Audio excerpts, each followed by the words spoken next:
भगवान को लीलाएं करनी हैं, इसलिए उन्होंने अयोध्या को चुना कि अब मैं अयोध्या जाऊं। अयोध्या में क्या होता है?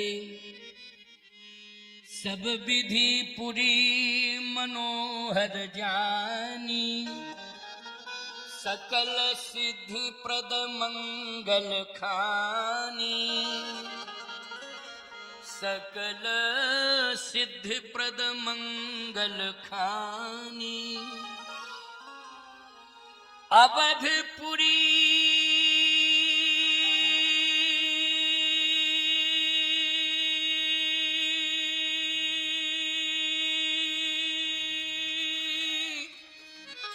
रघुकुल मणि राम,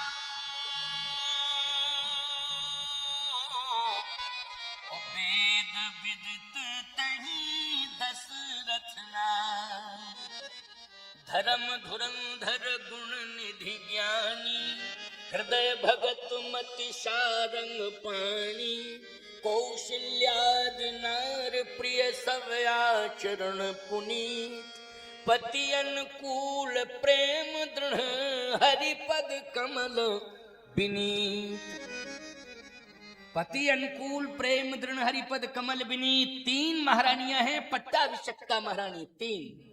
लेकिन प्यारे, सबसे बड़ी प्रसन्नता इस बात की है कि एक पत्नी के साथ व्यक्ति प्रसन्न नहीं रह पाता है, लेकिन तीन पत्नियों के साथ में प्रसन्न रहे तो ये बहुत बड़ी बात है। लोग कहते हैं कि दशरथ जी 60,000 साल के थे, इतनी लंबी आयु। हम तो कहते पत्नी अगर पति को सदा प्रसन्न रखे तो लंबी आयु होती, उसकी लंबी आयु होती, प्रसन्न रखे। लेकिन हम क्या बतावें आपको, जल्दी बूढ़ा समय के पहले बूढ़ा आदमी होता है तुम्हारी परिस्थिति के कारण। रोज टेंशनाइज करना, रोज टेंशन देना, रोज टेंशन देना। बोलो भाई, बूढ़ा हो जाएगा कि नहीं?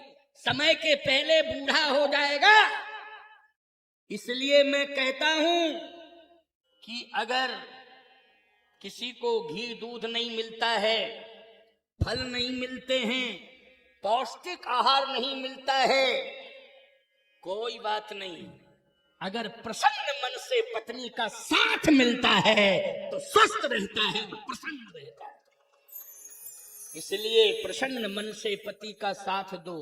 और तुम लोगों को भी चाहिए कि तुम लोग जो है राम का चरित्र सुनो और राम के चरित्र पर चलो और राम जैसी मर्यादा का परिपालन करो, तो तुम्हारे घर में निश्चित रूप से सरयू की लहरें जो है शीतलता प्रदान करेंगी और एक दिन परवरदिगार परमात्मा का आगमन हो जाएगा। किसी ना किसी रूप में होगा, लेकिन होगा अवश्य। चाहे वो संत के रूप में आ जावे और चाहे वो पुत्र के रूप में आ जावे, आएगा जरूर, आएगा, निश्चित आएगा। प्यारे, भगवान ही तो आए थे दशरथ जी के यहां, पुत्र नहीं, पुत्र बन के आए। व्यापक ब्रह्म निरंजन निर्गुण विगत विनोद, सोअज प्रेम भगति बस कौशल्या की गोद। वो ब्रह्म ही आया है। नेति नेति कहे वेद निरूप, जिसको वेद नेति नेति कह करके पुकारते हैं वही आया। लेकिन रास्ता कैसे मिले? तो रास्ता कोई बनाएगा तो यज्ञ रास्ता बनाता है। भगवान के लिए रास्ते का निर्माण कौन करता है? यज्ञ करता है। यज्ञ यज्ञ जो है रास्ते का निर्माण करता है। बिना यज्ञ के भगवान आ ही नहीं सकते। इसलिए विवाह भी यज्ञ होता है। जब विवाह माध्यम बनता है तो मंडप के नीचे साक्षात नारायण आ जाता है। इसलिए वर को विष्णु कहते हैं और वधू को लक्ष्मी कहते हैं। वो लोग कहते हैं ना, वर वधू को क्या कहते हैं? लक्ष्मी नारायण। इसलिए वहां यज्ञ ही तो है कि मंडप के नीचे कौन आ गया? बोलो, भगवान आ गया, वो भी यज्ञ है। अयोध्या में यज्ञ हुआ है। उसका नाम है पुत्रेष्टि यज्ञ। इसलिए पुत्रेष्टि यज्ञ में परमात्मा जो है पुत्र बन के आ रहा है, क्योंकि पुत्रेष्टि यज्ञ हुआ है, इसलिए यज्ञ जैसा है वैसा ही बन के आएगा वो। पुत्रेष्टि यज्ञ है तो पुत्र बन के आ रहा है। जैसे ही यज्ञ हुआ तो यज्ञ की विशेषता क्या है? यज्ञ की विशेषता ये है कि इसमें भगवान के पहले सम्मान दिया जा रहा है। और आप जानते हो यज्ञ हो रहा है तो यज्ञ में वैदिक विद्वानों को सम्मानित किया जाता है, ना, सम्मान दिया जाता है। संतों को भी सम्मान दिया जाता है। साथ ही साथ में 33 कोट देवताओं को सम्मान मिलता है। याद रखना, भगवान प्रसन्न हो जाता है और यज्ञ फिर भगवान जब प्रसन्न होता है तो यज्ञ आपके मनोरथ को पूर्ण कर देता है। इसलिए आप सबको चाहिए कि अपने से बड़ों का सम्मान करो। दशरथ जी महाराज ने कहा कि गुरुदेव एक समस्या है, बाकी तो सब समाधान की ओर है, लेकिन एक समस्या। क्या? बोले सब कुछ समाधान की ओर है लेकिन वंश नहीं चलेगा आगे, यही समस्या है। क्योंकि अयोध्या को कोई उत्तराधिकारी नहीं मिल रहा है। अयोध्या का उत्तराधिकारी कोई साधारण बन सकता है क्या?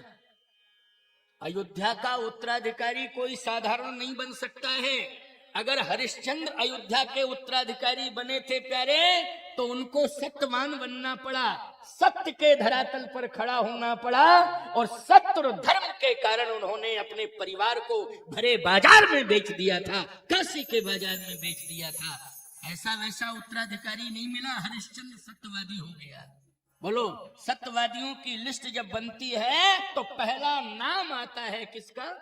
हरिश्चंद्र का, सत्यवादियों में। महाराज दिलीप अयोध्या के उत्तराधिकारी हुए।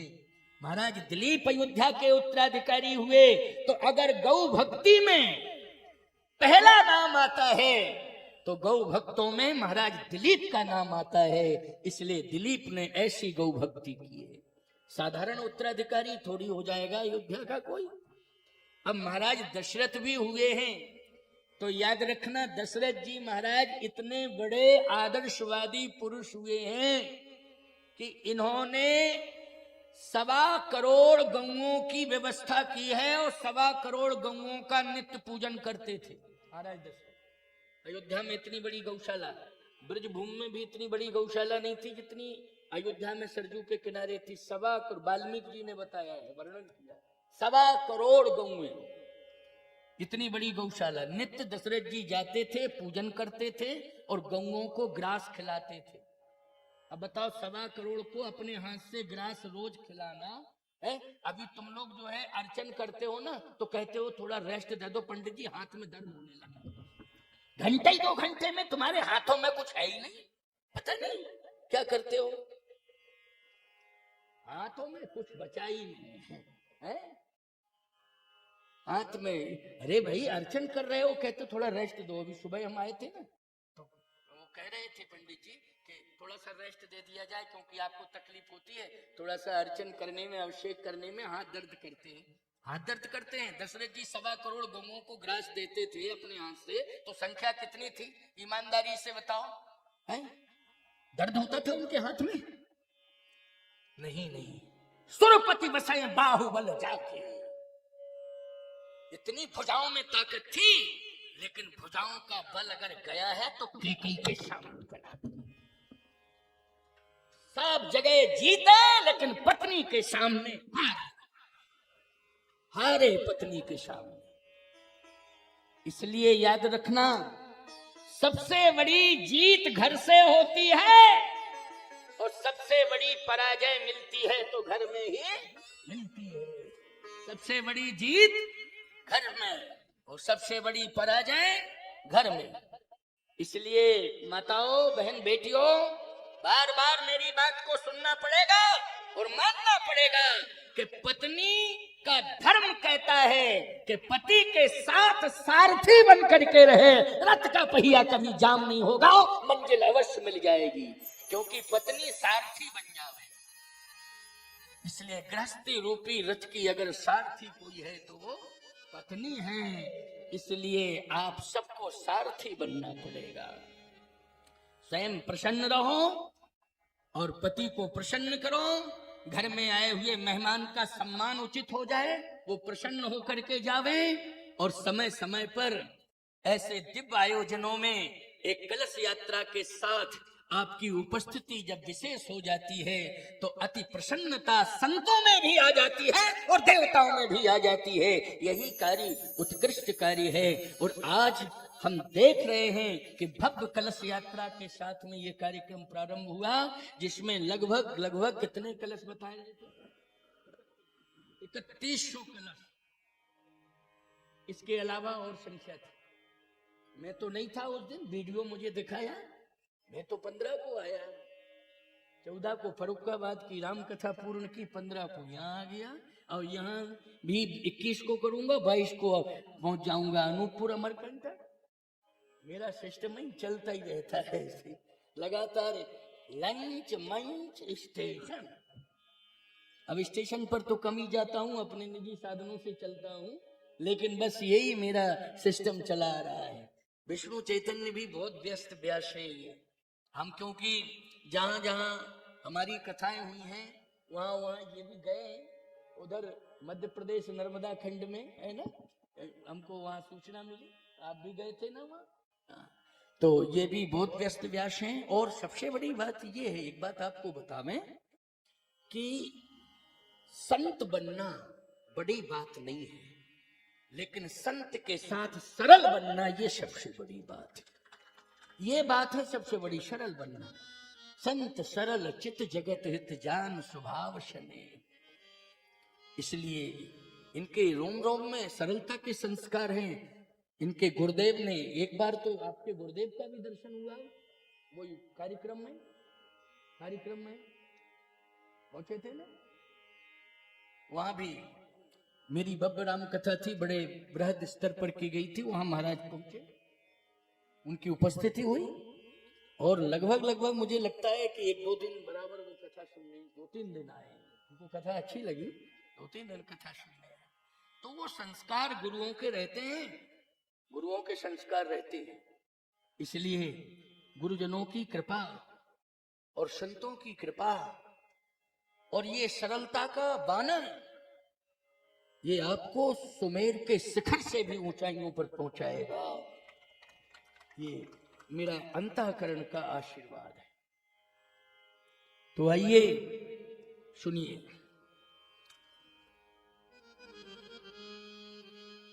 यज्ञ हुआ, चलिए कथा को थोड़ा हवाई सर्वे में ले रहे हैं, क्योंकि पता ही नहीं चलता टाइम कैसे हो जाता है। और आप लोगों को भी ये टाइम फाइम याद नहीं रहता ना, घड़ियां देखते हो, वो तो हमारी गरज है, सो हम देख लेते हैं।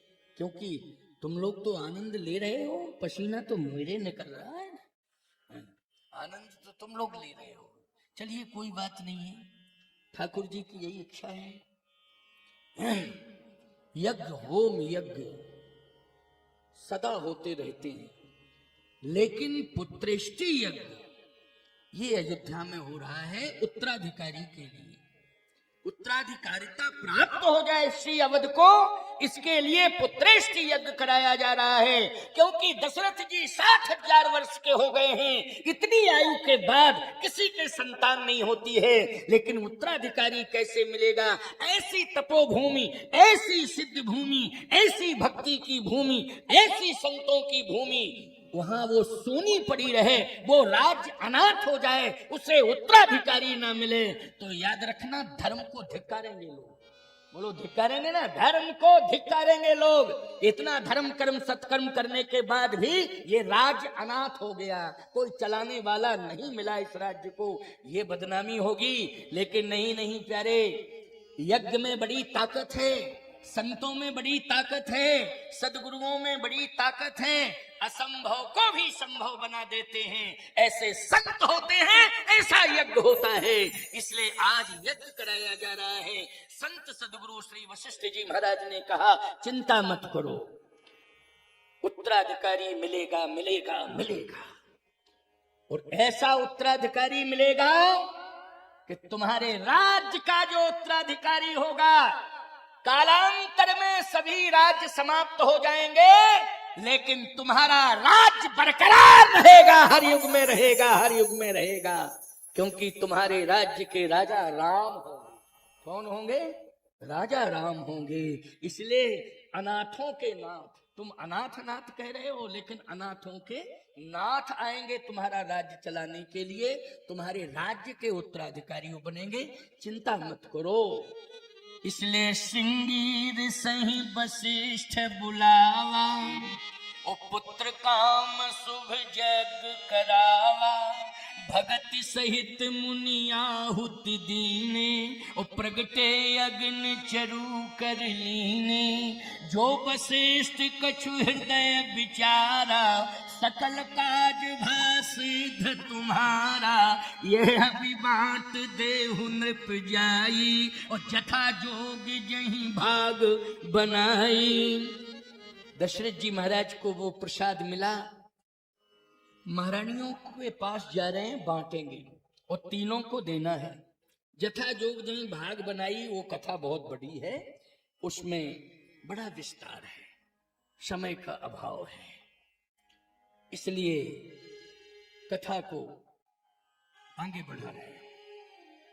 जथा जोग यही भाग बनाई, तीनों महारानियों ने वो हविष्यान हवि को श्रद्धा पूर्वक ग्रहण किया। इसका मतलब है कि यज्ञ का प्रसाद ही प्रसन्नता का कारण बना। प्रसादस्तु प्रसन्नता, मतलब यज्ञ का जो प्रसाद है वही प्रसन्नता का कारण बना, वही परमात्मा बना। जो प्रसाद है वो क्या बना? परमात्मा। जो तुम्हें प्रसाद मिलता है ना, याद रखना, उसको ईश्वर की कृपा समझना चाहिए। क्या? कि हम ईश्वर की कृपा को ग्रहण कर रहे हैं। प्रसाद में किसकी कृपा है? ईश्वर की कृपा, ये हमारे अंदर प्रवेश कर रही है। इसलिए प्रसाद को लो, अगर ज्यादा मात्रा में मिल जाए ना तो थोड़ा सा ले लो, बाद में घर ले जाओ, सबको बांट देने, तत्काल एक कण मुख में होना चाहिए। प्रसाद का एक कण मुख में अवश्य तत्काल होना चाहिए। भले ही घर में ले जाके बांटते रहना अलग बात है, नहीं तो कभी कभी ऐसा होता है कि सबको मिल जाता है, जिसके हाथ में आया उसको मिलता ही नहीं प्रसाद। इसलिए पूज्य देवरा बाबा जी कहते थे कि नहीं, प्रसाद का एक कण तत्काल मुख में डालना चाहिए, बाद में हजारों को बांटो, अच्छी बात है। तो आइए, प्रसाद ग्रहण किया तो परमात्मा आ गया, अनुभव होने लगा, क्योंकि शरीर से परमात्मा का कोई संबंध नहीं है, यज्ञ से परमात्मा का संबंध है। किससे संबंध है? यज्ञ से, शरीर से नहीं, देह से नहीं, यज्ञ से। इसलिए महारानियों को देह का कोई भान ही नहीं है, क्योंकि देह से कोई लेना देना नहीं है, कोई भान नहीं है। यद्यपि वर्णन आया कि सभी रानियां गर्भशयत हुई, ये हुआ ये हुआ, याद रखना, किसी भी महारानी को अगर गर्भ की बात होती तो गोस्वामी जी ये क्यों लिख रहे हैं? भय प्रगट कृपाला, पैदा होता है गर्भ वाला जीव के प्रगट होता है, ये बताओ। वो प्रगट होता है परमात्मा, जीव पैदा होता है। जीव क्या होता है? पैदा, और परमात्मा प्रगट होता है। इसलिए परमात्मा जैसे खीर को, प्रसाद को ग्रहण किया, उसी समय प्रकृति ने ये सिद्ध कर दिया है कि अब परमात्मा आने वाला है। किसने सिद्ध किया? माताओं ने सिद्ध नहीं किया, प्रकृति ने सिद्ध किया है। जोग लगन ग्रही बार तिथि, जोग लगन ग्रही बार तिथि, शकन भय अनुकूल, चर अचर हर्ष जुत, राम जन्म सुख मूल। चर और अचर हर्ष जुत, राम जन्म सुख मूल। राम जी का जन्म होना है, ये जन्म तुम्हारे लिए है, लेकिन सत्य तो ये है कि वो चतुर्भुजी रूप में प्रकट हो रहा है, वो नारायण ही प्रकट हो रहा है। और चतुर्भुजी रूप का प्रमाण है कि कौशल्या अम्बा के सामने वो पैदा नहीं हुआ, वो तो भय प्रकट कृपाला दीन दयाला कौशल्या हर्षित महतारी मुनि मनहारी अद्भुत रूप विचारी लोचन अभिरामा सनोघन श्यामा निज आयुध खोज चारी गोषण बन माया नयन विशाला शोभा से जो परारी कोई करे जोरी आस्तुति तोरी कहीं विध करो अनंत माया गुण ज्ञान ठीक अमाना वेद पुराण घनता करुणा सुख सागर सब गुण आदर जय का वही श्रुति सोचा सोम हित लागी जन अनुरागी भयउ प्रकट श्री ब्रह्मांड निकाया निर्मित माया रोम रोम प्रतिवेद करे मयूर सुवासी जय उपहासी सुनत धीर मति धीर रहे उपजा जब ज्ञाना प्रभु मुस्काना चरित बहुत विधि करे कथा तुम्हारी मात बुझाई जय प्रकार श्रुत प्रेम लाए माता पुनि गोरी सोमति डोरी तजहु ताकी अहोरा की जैस सुनीला अति प्रिय शीला वह सुख परम अनूपा सुन बचन सुनाना रोरन ढूंढ बालक सुन होगा जय चरित सुधीर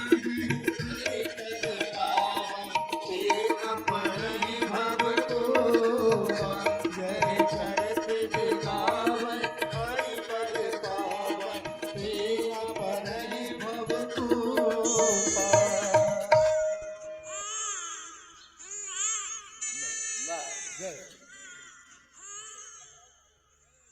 बोलिए रामलला भगवान की बोलिए रामलला भगवान की श्री रामलला भगवान की भय प्रकट कृपाला दीन दयाला प्रकट हुए हैं निज आयुध भुजचारी शंख चक्र गदा पद्म लेकर के चतुर्भुजी स्वरूप में भगवान नारायण प्रकट हो गए। दिखरावा मातहि निज अद्भुत रूप अखंड रोम रोम प्रतिलागे कोटि कोटि ब्रह्मांड, इसलिए ब्रह्मांड निकाया निर्मित माया रोम रोम प्रतिवेद कहे। इस तरह से भगवान का अवतार हुआ। माँ की प्रार्थना पर, माँ ने जब प्रार्थना की तब वो की जय शिशु लीला अति प्रिय शीला यह सुख परम अनूपा। हे प्रभु अब आप शिशु लीला करिए, मेरी यही प्रार्थना है। तो इसका मतलब है कि वो पैदा नहीं हुए, वो प्रकट हुए हैं। लेकिन माँ के कहने पर सुन वचन सुजाना रोदन ठाना हुए बालक सुर भूपा। तो भगवान भक्तों के कारण इस धरा पर आते हैं और भक्तों के दुख को दूर करते हैं, संतों को अनंत सुख प्रदान करते हैं और दुष्टों का संहार करते हैं और पृथ्वी का उद्धार करते हैं। बोलिए रामलला भगवान की तो भगवान का जन्म हो गया है और सभी राजकुमारों के तिलक करो, है नहीं? रामलला तो बहुत छोटे हैं, भरत लक्ष्मण शत्रुघ्न बहुत बड़े बड़े हैं, है ना? चलिए कोई बात नहीं, ये तो दर्शन है।